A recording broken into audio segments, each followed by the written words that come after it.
अज़ीज़ तलबा व तालिबात, अस्सलाम वालेकुम। मैं आपको उर्दू की क्लास में खुशामदीद कहती हूँ। ये हमारा 10वां लेक्चर है। हम लहू और कालीन मुकम्मल कर चुके हैं। आज हम सबक जो अगला है वो पढ़ेंगे और उससे पहले हम सबक के मुसन्निफ़ का तारुफ़ पढ़ते हैं। ये जो सबक है ये मज़ाहिया है और ये लिखा है मिर्ज़ा फ़रहतुल्लाह बेग ने। मिर्ज़ा फ़रहतुल्लाह बेग जो है वो 1883 में पैदा हुए और 1947 में उनकी वफ़ात हुई। मिर्ज़ा फ़रहतुल्लाह बेग दिल्ली में पैदा हुए और सेंट स्टीफेंस कॉलेज दिल्ली से बीए किया। ज़माने तालिबे इल्मी में ड्रामे और क्रिकेट का शौक़ रहा। 1907 में हैदराबाद दक्कन चले गए और पहले तालीम और फिर अदालत के महकमों से वाबस्ता रहे। वो तरक्की करते करते होम सेक्रेटरी के ओहदे तक पहुँचे, जहाँ से रिटायर हुए और पेंशन हासिल की। उन्होंने हैदराबाद ही में वफ़ात पाई। मिर्ज़ा फ़रहतुल्लाह बेग का तर्ज़ तहरीर सादा और पुरलुत्फ़ है। वो बड़े शगुफ्ता अंदाज में दिल्ली की ख़ास ज़ुबान लिखते हैं। इनके असलूब में तसन्नो और बनावट नाम को नहीं, मज़ाक की चाशनी और इनकी तहरीर में ख़ास लुत्फ़ देती है। बकौल रशीद अहमद सदीकी, फ़रहत के असलूब की नुमायाँ खूबी फ़िक्रों का इख्तिसार है। वो छोटे छोटे फ़िक्रों से रवां दवां इबारत का जादू जगाते हैं। फ़रहत की तहरीरों में असलूब की यकसानियत मोज़े की हद तक कायम रहती है। वो एक मज़मून को जिस रंग में शुरू करते हैं इसी रंग में अंजाम तक पहुंचाते हैं। मिर्ज़ा फ़रहतुल्लाह बेग इब्तिदा में मिर्ज़ा अलम नशराह के नाम से लिखते रहे। बाबा उर्दू डॉक्टर मौलवी अब्दुल हक और अज़मतुल्लाह ख़ान ने इनकी हिम्मत बढ़ाई और अपने असल नाम से लिखने लगे। नज़ीर अहमद की कहानी, फूल वालों की सैर और दिल्ली का एक यादगार मुशायरा इनके यादगार मज़ामीन हैं। इनके मज़ामीन फ़रहत के नाम से शाया हो चुके हैं। वो कादरुल कलाम शायर भी थे। मेरी शायरी उनके कलाम का इंतखाब है।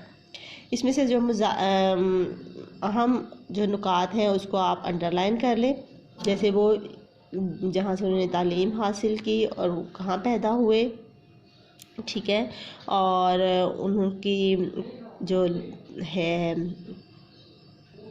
तर्ज़ तहरीर कैसा है, सही है, और पहले वो किस नाम से लिखते रहे, और उनके मज़ामीन जो हैं वो उनको अंडरलाइन कर लें, और उनके जो शायरी की किताब है उसको अंडरलाइन कर लें, ठीक है जी। इसके बाद हम आते हैं सबक की तरफ। सबक है जी हमारा इम्तहान जो है ये मिर्ज़ा फ़रहतुल्लाह बेग की तहरीर है और हम यहाँ पे इसका सिर्फ खुलासा पढ़ते हैं। खुलासे में ये बयान किया गया है कि जो मज़मून निगार है वो कहता है कि लोग जो है वो इम्तहान के नाम से घबराते हैं। तो जो मज़मून निगार है उसे इम्तहान के नाम से घबराने वालों पर बहुत हंसी आती है। इम्तहान के दिनों में वो कहता है कि मेरे दोस्तों की सूरत ज़रा सी निकल आती लेकिन मुझ पर इसका कोई असर ना होता, बल्कि मेरा ख्याल तो ये है कि अगर पढ़ने की शर्त ख़त्म कर दी जाए तो इम्तहान का तमाम तरीक़ाकार जो है वो बेहतरीन लुत्फ़ उठाने का ज़रिया है। मज़मून निगार ये भी कहता है कि ला क्लास का इम्तहान मैंने 2 साल में पूरा किया और इसमें भी मेरी पहली जो तरजीह थी, सबसे पहले जो मेरा मैं करता था वो काम, वो ये था कि मैं दोस्तों के साथ टहलने क्यों जाता था। कॉलेज में मुंशी साहब से दोस्ती हो गई और उसकी वजह से हाज़री जो है वो मेरी वहाँ पे लग जाया करती थी। 2 साल गुजर गए तो वालिदैन ने जो है वो मुझ पर ज़ोर डाला कि मैं इम्तहान जो है उसकी तैयारी करूँ। पढ़ाई से जान छुड़ाने के लिए मैंने बहाना पेश किया, लेकिन जो है वो मुझे एक अलहदा कमरा जब तक नहीं मिलता मैं पढ़ाई नहीं कर सकता। तो जो उसके बूढ़े वालिदैन हैं उन्होंने उसको अलहदा कमरा दे दिया।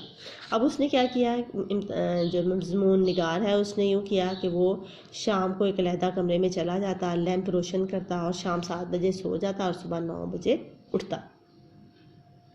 और वालिदैन ये समझते कि ये पूरी रात पढ़ाई करता है। इम्तहान के जब दिन करीब आए तो कहता है मैंने इम्तहान में अपनी शामिल ना होने के लिए वालिदैन को कायल करने की कोशिश की और लेकिन वो नहीं माने, और फिर मैंने दरख्वास्त दे दी कि इम्तहान में शिरकत के लिए, और वो दिन आ गया जब पहले इम्तहान का दिन था।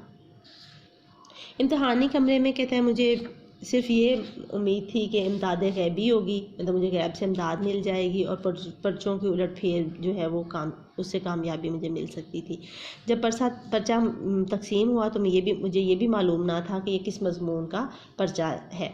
दाएं बाएं नकल की कोशिश की, गार्ड साहब से भी पूछा उन्होंने गार्ड साहब ने जवाब बताने की बजाय पास मेरे खड़े हो गए ताकि मैं नकल ना कर सकूं, और मजबूरन तमाम वक्त इम्तहानी कमरे में ही मुझे कहते हैं रहना पड़ता, क्योंकि नीचे सहन में अब्बाजान मौजूद होते थे। जब इम्तहान ख़त्म हुए तो वाले साहब को सिफारिश की सूझी।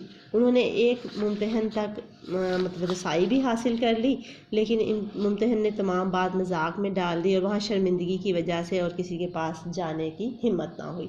नतीजा निकला तो हुआ कुछ यूँ कि मजमून निगार जो है वो तमाम मज़ामीन में बुरी तरह फ़ेल हुआ और सिर्फ उसके 2 नंबर आए। वाले साहब ने समझा कि किसी बदमाश चपड़ासी ने पर्चे बदल दिए हैं। उन्होंने बेटे को तसल्ली दी कि वो अगर इस साल पास नहीं हो सका तो अगले साल दोबारा इम्तहान में शिरकत करे, और इस तरह वो अगले साल ज़रूर कामयाब हो जाएगा, क्योंकि हर साल जो मुमतहिन है वो बेईमानी नहीं करते। बस यही जिस सबक का ख़ुलासा है।